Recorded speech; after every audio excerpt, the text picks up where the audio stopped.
يستخدمون الله أكبر الله أكبر حتى يرققون الراء كمل يا حمادي. أشهد أن لا إله إلا الله أشهد أن لا إله إلا الله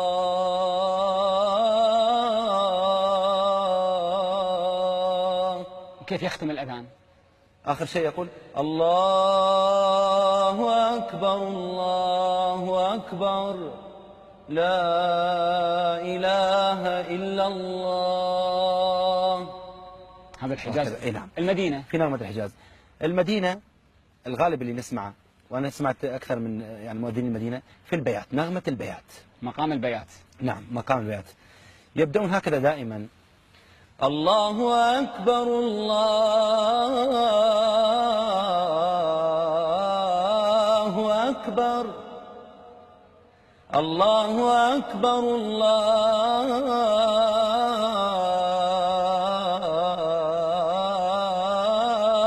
أكبر